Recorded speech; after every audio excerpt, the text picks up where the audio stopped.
Olá pessoal, saudações a todos. Começando mais uma semana bem complicada com relação ao avanço da Covid-19.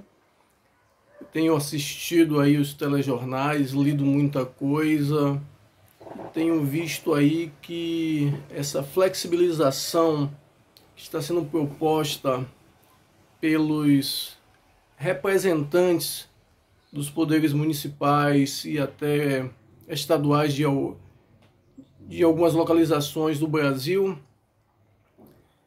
têm sido catastróficas. Eu costumo dizer que é uma flexibilização da morte. Por que flexibilização da morte? Porque, infelizmente, nós temos uma estrutura governamental no país caótica, deficitária.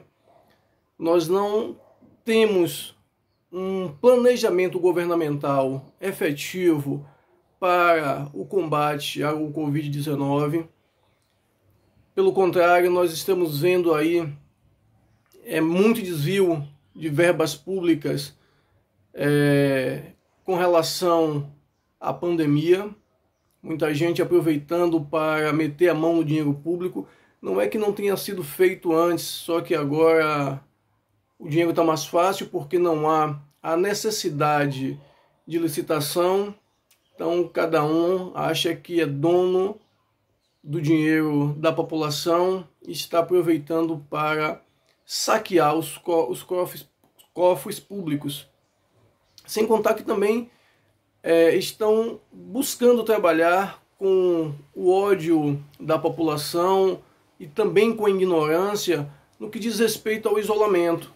Eu entendo e compreendo que não é nada satisfatório você ficar 60, 90 dias dentro de casa preso, correndo o risco de perder o trabalho e sabendo que as contas estão chegando e que, infelizmente, muitas pessoas não têm fonte de renda devido a ser trabalhadores autônomos, outros porque foram dispensados das empresas que assim trabalhavam. Mas uma coisa que eu costumo dizer é o seguinte, vou continuar batendo nessa tecla: se nós tivéssemos um plano de governo para o combate, para atender essas pessoas, e tivesse sido feito o que deveria ser feito desde o início, provavelmente nós não teríamos a quantidade tão grande de mortos. E olha que no Brasil nós testamos muito pouco, apenas 4 testes para cada grupo de 1.000 pessoas, o que é insignificante. Hoje nós temos mais de 1.088.000 pessoas contaminadas e mesmo assim tem muita gente negando a questão da Covid-19, tem muita gente levando a coisa na brincadeira.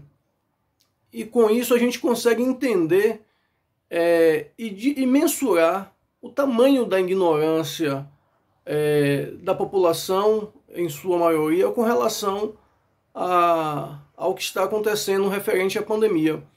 Eu vi nos telejornais, em todos que eu assisti desde as 4 da manhã, no final de semana as praias, principalmente sul e sudeste, lotadas, muita gente sem máscara, levando a coisa na brincadeira.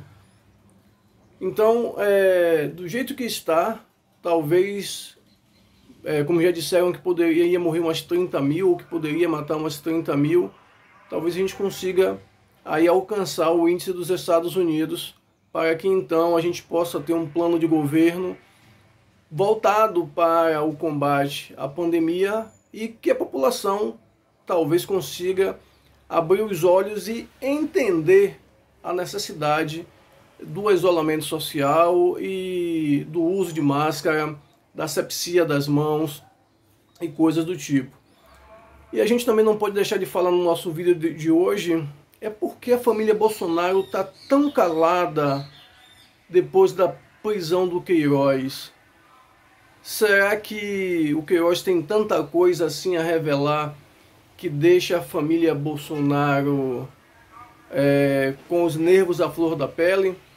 Porque é um governo que tem tido e tem buscado fazer ataques ao STF, à imprensa e a todas as instituições constituídas nesse país, depois da prisão do Queiroz, todos ficaram quietos.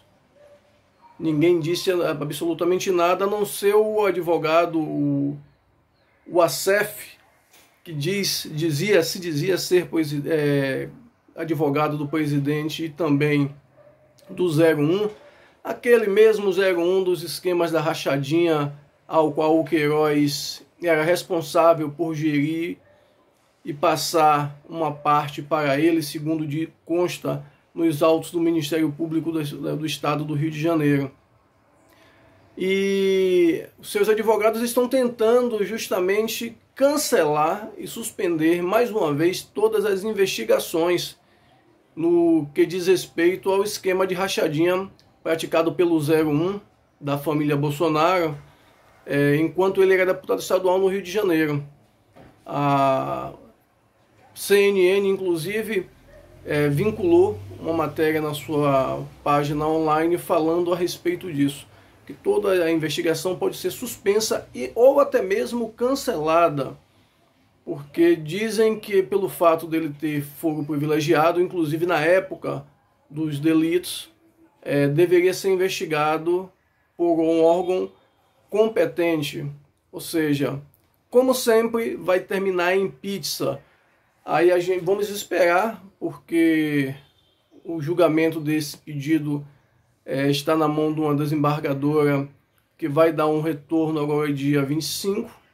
Então, se a justiça ela vai se fazer presente, vai fazer com que a lei seja cumprida, ou se simplesmente vamos assistir novamente ela ter 2 pesos e uma medida.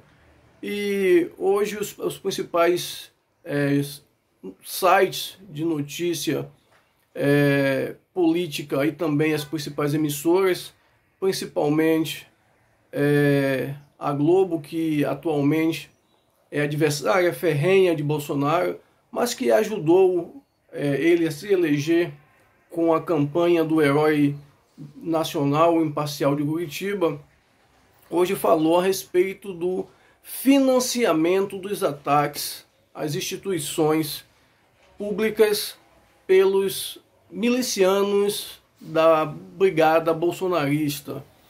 Inclusive, já foi identificado o repasse de verbas públicas por 4 parlamentares do PSL. Eu tenho aqui os nomes, são 4 deputados: a Bia Kicis, o general Girão, Aline Sletas e Giga Peixoto.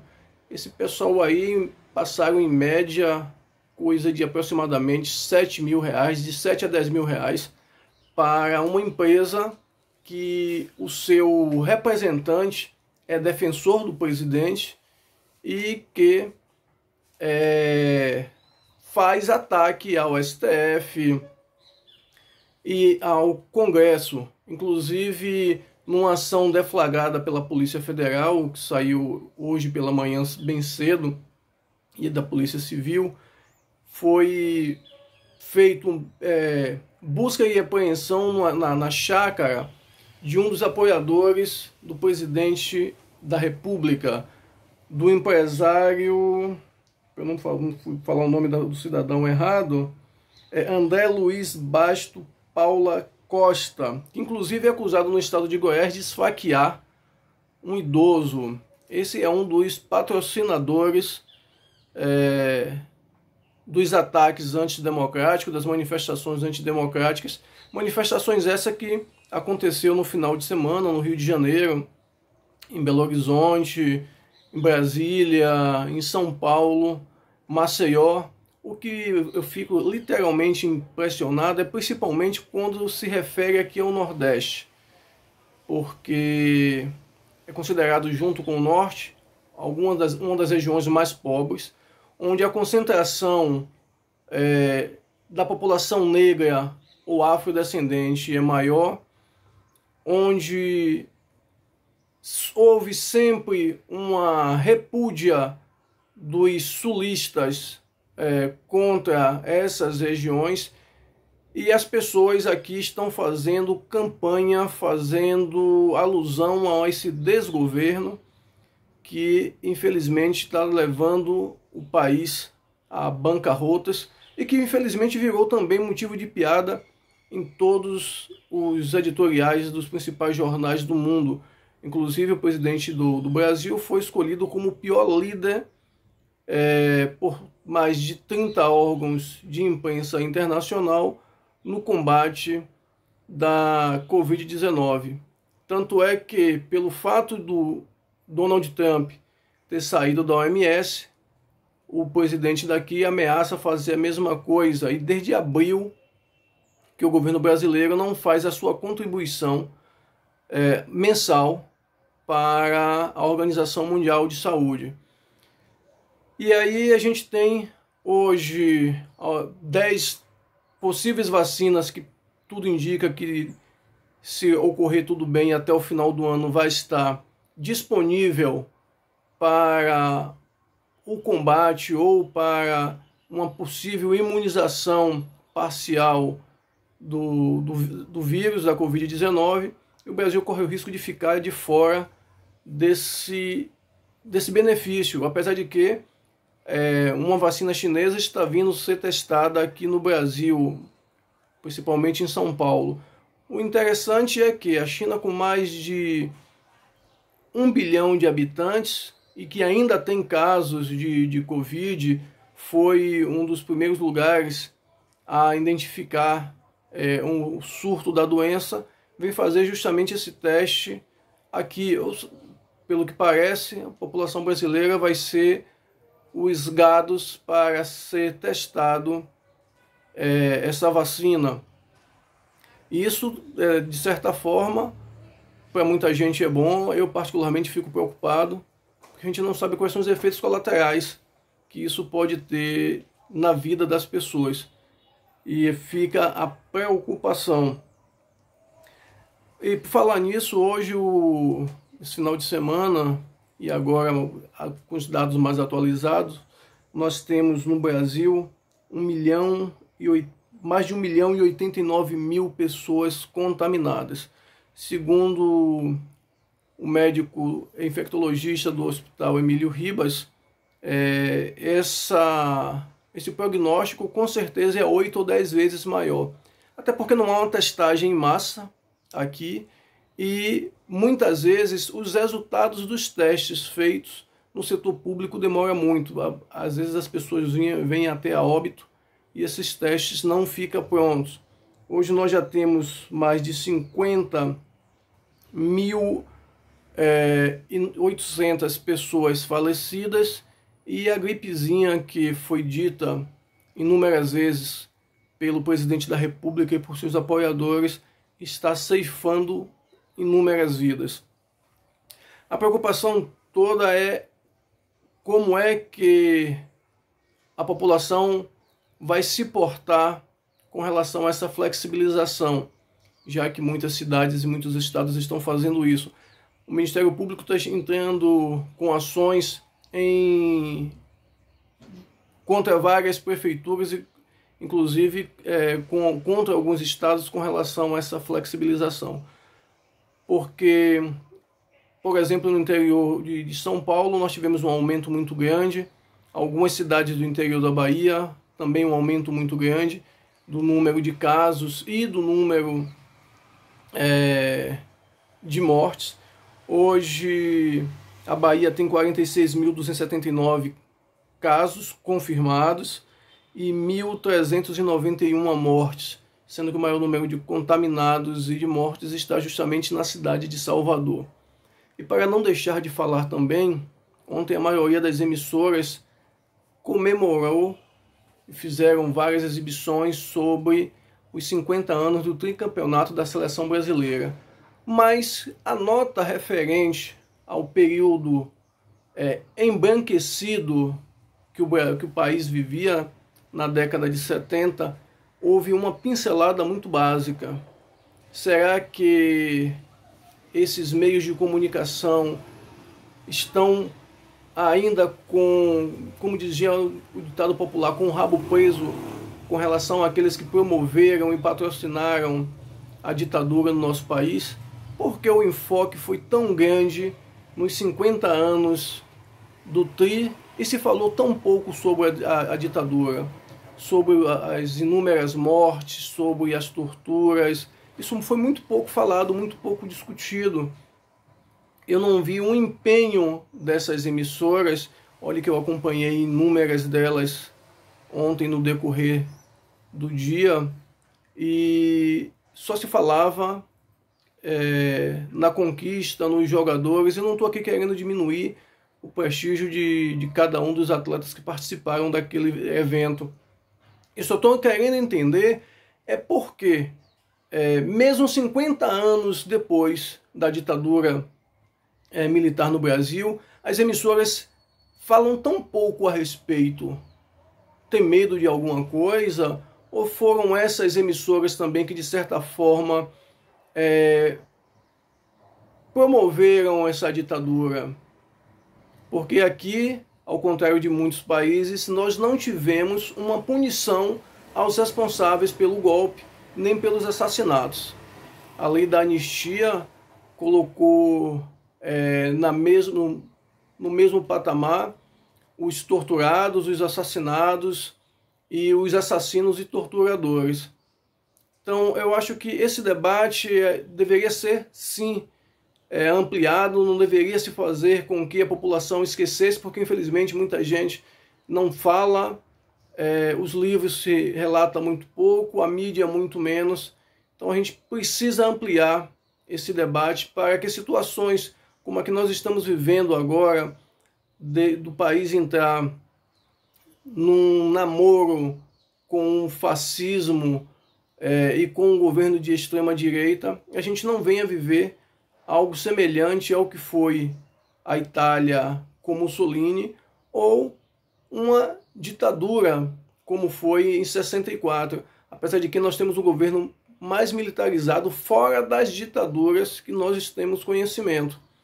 Nem o governo chinês, por exemplo, é tão militarizado quanto o nosso. No Brasil, para vocês terem ideia, mais de 3 mil militares da ativa estão no atual governo, sem contar os da reserva. Eu acho que a gente só perde para o governo da Coreia do Norte, que é uma ditadura completa. Talvez o presidente aqui, junto com seus apoiadores, junto com aqueles que defendem esse tipo de governo, e todas essas ações promovidas pelo presidente, apesar de que nas últimas 2 semanas ele está extremamente calado, não tem criado tanto caso, não tem criado tanto pandemônio, já que vivemos uma pandemia política e temos um pandemônio social e econômico e político. Ele está talvez receoso do que Queiroz venha falar, porque com certeza se Queiroz abrir a boca para dizer o que sabe, muita gente vai terminar caindo desse cavalo. Só espero que a justiça brasileira seja realmente efetiva, como foi com os partidos envolvidos na Lava Jato. É evidente que não puniu da mesma maneira a maioria dos partidos envolvidos como seus representantes. E a gente pode citar aí a Aécio Neves, toda a cúpula do PSDB e Companhia Limitada. E que também não faça aqui aquela vista grossa, aquele gesto de acenação brando, como foi feito durante o fim da ditadura militar, onde todos os torturadores, todos os assassinos ficaram livres. Nós temos sim de discutir, de debater e cobrar da justiça como seres humanos e como cidadãos brasileiros.